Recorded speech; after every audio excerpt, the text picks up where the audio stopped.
وفي 8 عام 1945 كانت أوروبا تحتفل بانتهاء الحرب العالمية الثانية وترفع شعارة النصر بعد سنوات من الدمار والدم. لكن على الضفة الجنوبية للمتوسط وفي الجزائر تحديدا كان هناك نصر آخر ينتظر أن يعترف به، نصر لم يكتب له أن يحتفل به إطلاقا، بل كتب له أن يقمع في الدم. وفي مدن سطيف، قالمة وخراطة خرج الجزائريون إلى الشوارع، لم يكونوا غرباء عن الحرب التي انتهت في أوروبا، فكثير منهم شاركوا في صفوف الجيش الفرنسي ضد النازية الألمانية. كانوا يعتقدون أن نهاية الحرب تعني بداية عهد جديد، عهد يكافئون فيه عن تضحياتهم بالحرية، أو على الأقل بالاعتراف بحقهم في تقرير مصيرهم. رفرفت الأعلام وارتفعت الهتافات بأصوات تطالب بالاستقلال، بالكرامة وبالحرية. كانت المظاهرات في بدايتها سلمية، لكنها كانت تحمل في طياتها سؤالا تاريخيا مؤجلا منذ عقود، غير أن هذا السؤال لم يقابل بالحوار. ففي سطيف وقعت أولى المواجهات، سقط أول الضحايا، وكانت تلك اللحظة نقطة التحول. خلال ساعات قليلة تغير المشهد بالكامل، القمع بدأ يتوسع بسرعة، ومع دخول القوات الاستعمارية والميليشيات الاستيطانية تحولت المظاهرات إلى عملية قمع شامل.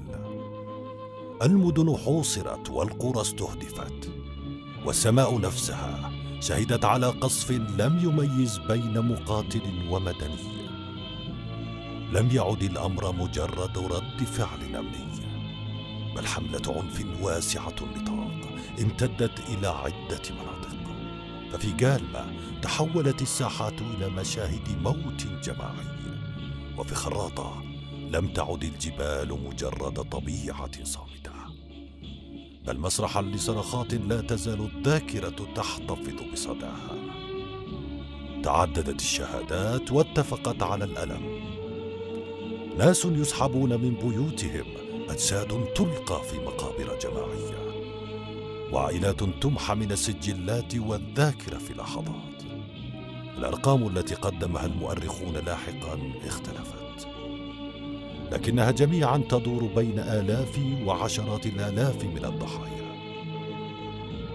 ورغم اختلاف الإحصائيات فإن الحقيقة الأعمق كانت واحدة، وما حدث لم يكن حادثا معزولا، بل مجزرة واسعة تركت أثرا عميقا في الوعي الوطني الجزائري.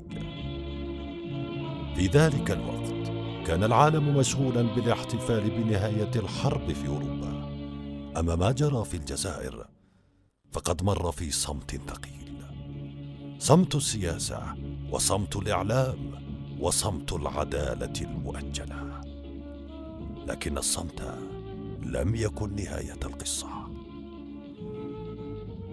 فما حدث في 8 مايو 1945 لم يطفئ الفكرة، بل جعلها أكثر رسوخا. من بين الرماد بدأت تتشكل ملامح وعي جديد، وعي تحول لاحقا إلى حركة مقاومة منظمة. بعد 9 سنوات فقط، وفي الأول من نوفمبر عام 1954 انطلقت الثورة الجزائرية لتعيد فتح ملف لم يغلق يوما في الذاكرة الشعبية. اليوم لا يذكر 8 مايو 1945 كرقم في التقويم فقط، بل كجرح تاريخي وكذاكرة جماعية لا تزال حاضرة. إنه اليوم الذي لم يسمع فيه الصوت، لكن صدى ذلك الصوت ما زال مستمرا حتى اليوم.